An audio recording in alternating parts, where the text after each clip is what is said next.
Welcome back to the channel. এখন সময় হচ্ছে 9:30। আমি এখন একটু বেরোচ্ছি সেটা একটা ভিডিও বানানোর জন্য। ওকে, সো ভিডিওটা বেসিক্যালি হচ্ছে হর্নেট 2.0 নিয়ে আর কি। তো হর্নেট 2.0 রাতে রাইড করতে কেমন এবং একটা ফার্স্ট ইমপ্রেশন ভিডিও আপনাদেরকে শেয়ার করব। তো চলেন যাই, দেখি বাইকটার সাথে আপনাদেরকে দেখা করাই।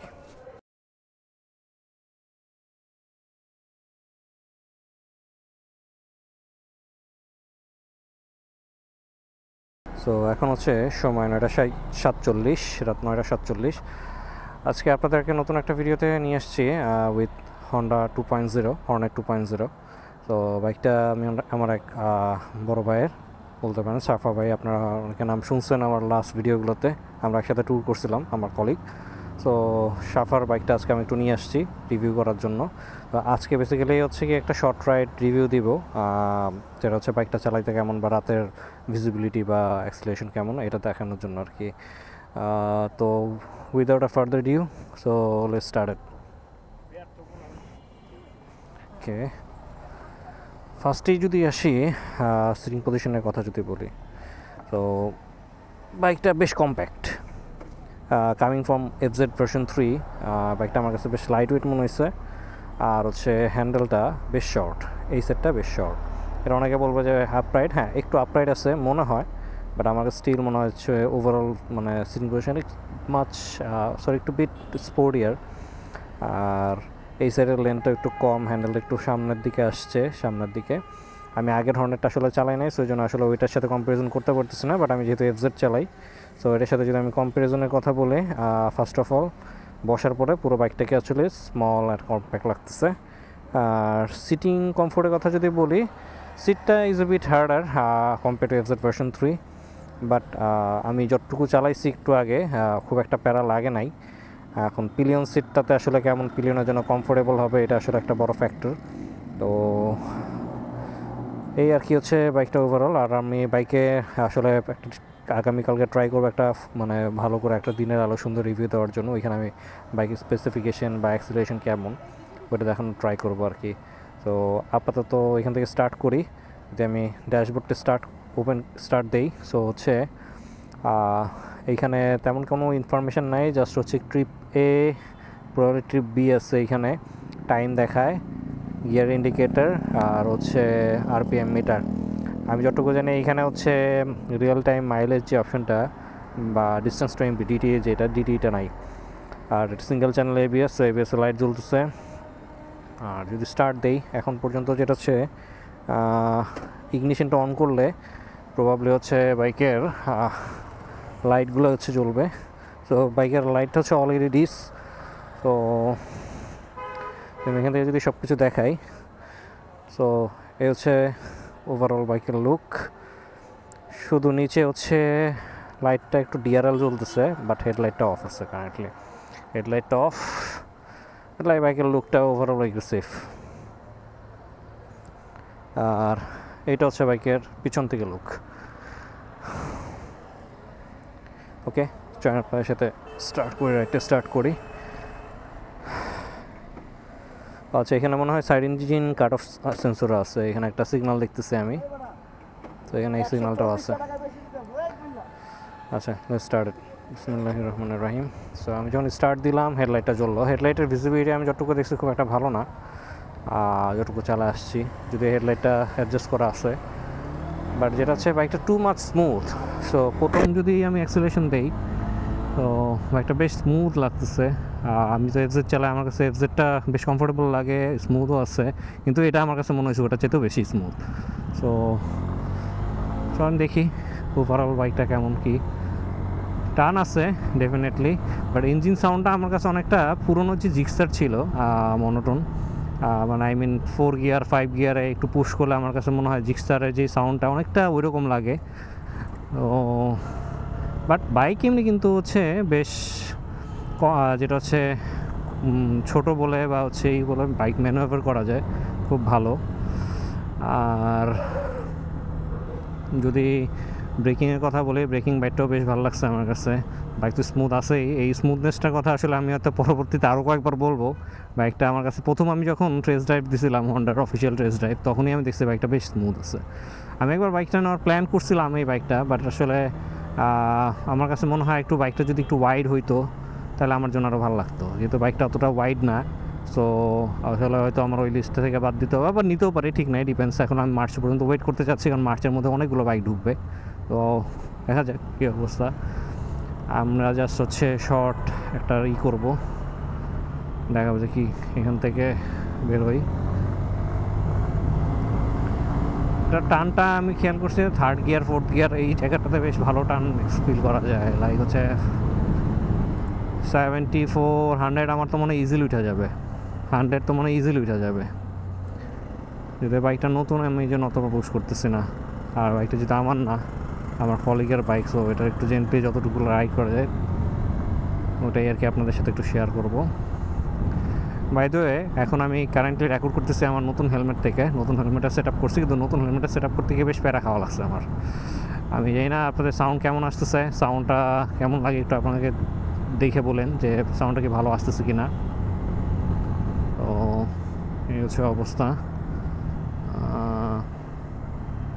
আমি হয়তো একটু সামনে একটা দাঁড়া একটা স্ন্যাপশট নিব ফর মাই থাম্বনেইল। দেখি লাইট কোথায় ভালো আছে আর কোথায় ভালো লাইট পাওয়া যায়। রাতে যেটা হেডলাইটের যে অবস্থা বুঝলাম, যে হেডলাইট আসলে একটু ইমপ্রুভ করা দরকার ছিল। হেডলাইটে ওরকম পাওয়ার নাই, লাইট অ্যাডজাস্ট করার পরও হাই বিম দেওয়ার পরও মনে হচ্ছে যে লাইটটা বেশি দূরে যেতেছে না। সিটিতেই মানে ওরকম আলো বোঝা যায় না, হাইওয়েতে গেলে কী হবে সেটা হচ্ছে সবচেয়ে বড় কথা। Okay, someone is trying to pass me.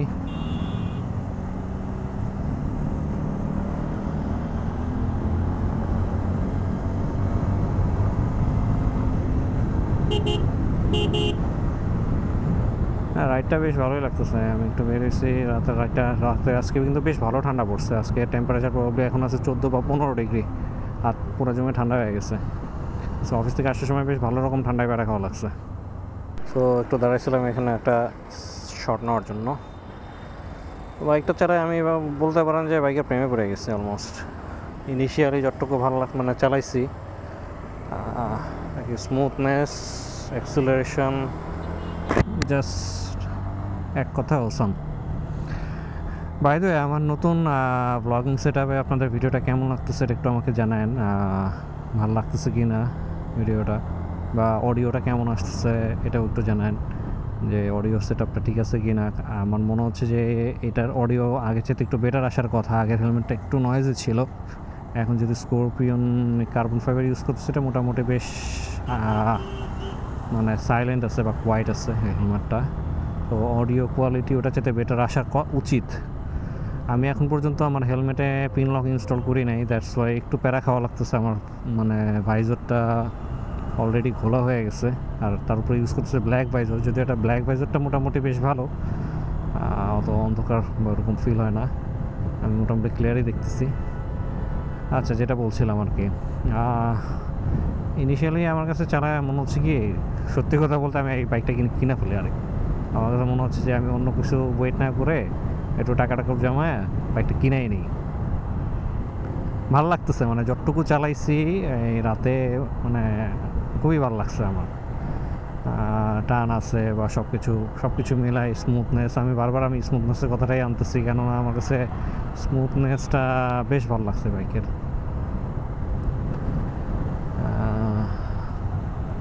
হেডলাইটটা একটু ভালো করলে মনে হয় বাইকটা আরও জমতো। আমি আজকে যখন চালায় আসতেছিলাম ইনিশিয়ালি, আমার ওই সময় মানে শুরুতে বাইকটা বেশ আনকমফোর্টেবল লাগতেছিল চালানোর সময়, যে মানে বাইকটার সাথে অ্যাডজাস্ট হতে পারতেছিলাম না। বাট এখন ওই যে বেরোইছি, এখন মোটামুটি বাইকটার সাথে একটু অ্যাডজাস্ট হয়েছে। প্রথম আসলে একটা বাইক চালানোর পরে অনেকটা বাইকে শিফট হইলে বাইকটা একটু মানে কী বলে, একটু আনকমফোর্টেবলই লাগে সব বাইকই। তো একটু পুশ করে এই জায়গাটাতে। আমি জানি না আপনার উইন্ড নয়েজ কেমন পাচ্ছেন, but so far so good, বাইকটা বেশ ভালো লাগতেছে। অ্যাক্সেলারেশন আছে ভালোই। আর এটাতে একটা জিনিস আছে, স্লিপার ক্লাচটা আমি ট্রাই করছি। ক্লাচ তো এমনিতেও বেশ লাইট, আর তার উপর হচ্ছে স্লিপার ক্লাসটা যেটা বলবো যে মানে এগ্রেসিভ ডাউন শিফট করা যায় এটা দিয়ে। ট্রাই। ও চাকা লক হয় না।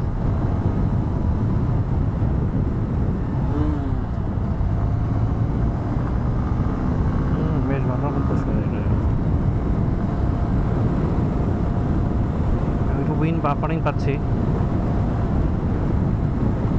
ফিফথ গিয়ারে আসলে বাইকটা বেশ স্মুথ হয়ে যায়। আমি যতটুকু ফিল করছি ফিফথ গিয়ারে বাইকটা বেশ ভালো রকম স্টেবল থাকে, মানে স্মুথ থাকে, সরি স্টেবল না, বাইকটা তো এমনি স্টেবল। এর উপরে আসলে 80-এর উপরে আর পুশ করবো না, কারণ বাইকটা নতুন বাইক, এখনও মনে হয় কত কিলোমিটার চলছে, 2500 কিলোমিটার চলছে না। তো এই আর কি আছে অবস্থা। দেখি আমি সামনে থেকে আবার হয়তো একটু ইউটার্ন নিব বা 12 নম্বর হয়ে ঢুকতে পারি। ওকে ওকে ওকে ওকে ওকে।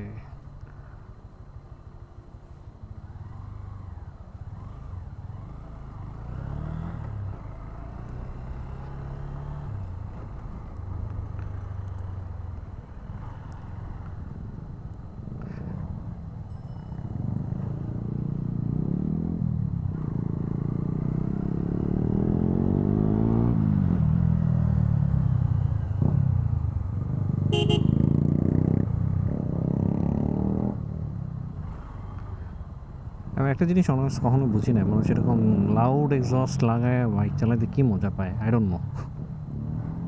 আপনাদের যদি এখানে কোনো অবজারভেশন থাকে বা কিছু বলার থাকে বলতে পারেন, please comment down the below. কয়েকটা জিনিস আমি আসলে বেশি পয়েন্ট আউট করবো আবারও, যেটা হচ্ছে বাইকটা অনেক বেশি স্মুথ, এবং যেই প্রাইসে বাইকটা লঞ্চ করছে আমার মনে হয় এটা আসলে একটা বেশ ভালো প্রাইস। যেখানে হচ্ছে FZ ভার্সন 4 প্রায় 3 লাখ টাকা, এটা 2,90,000 টাকায় মোটামুটি বেশ ভালো পাওয়ারফুল বাইক পাওয়া যাচ্ছে। FZ ভার্সন 3 আর 4 এর তো আসলে এরকম কোনো চেঞ্জ নাই, তো ওইটার সাথে ওই কম্পারিজনে আসলে বাইকটা বেশ ভালো ডিল। হ্যাঁ, তো আপনারা যারা চিন্তা করবেন এই বাইকটা নেওয়ার জন্য ডেফিনেটলি চিন্তা করতে পারেন। আর আমি যতটুকু চালাইছি একটা জিনিস শুনছি যে আসলে বাইকে গিয়ার স্টাক হয়ে যায় অনেকের, আমি এখন পর্যন্ত পাইনি। তবে একটা জিনিস আমি খেয়াল করছিলাম আজকে, সেটা হচ্ছে একবার চালানোর সময় সেকেন্ড গিয়ারে ছিল, আমি বাইক হয়তো স্টপ করছিলাম, বাট বাইক স্টল করে বন্ধ হয়ে যায়। পরে দেখি যে আমার গিয়ার ইন্ডিকেটর 1 দেখাতেছে, কিন্তু তখন কিন্তু আমি 2 নাম্বার গিয়ারে ছিলাম। সো এটা একটাই ছিল, এটা হইতে পারে অন্য কোনো ফেলিওর হতে পারে। সো এই একটা জায়গায়, বাট এছাড়া গিয়ার স্টাকের আমি এখন পর্যন্ত এরকম কিছু পাই নাই বাইকটা সম্পর্কে। ওকে, আমরা জ্যামটা থেকে বেরোই। দেখি DJI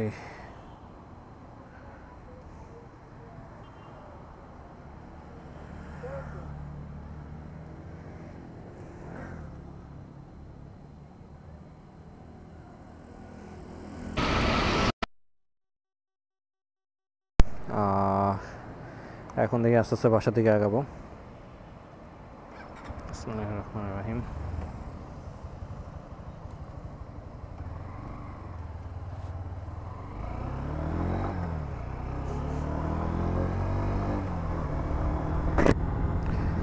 তো এই ছিল আর কি মোটামুটি একটা শর্ট ইমপ্রেশন আপনাদের সাথে শেয়ার করা। আসলে একটা বাইক সম্পর্কে ভালো করে রিভিউ দিতে গেলে অনেকটাই সময় লাগবে।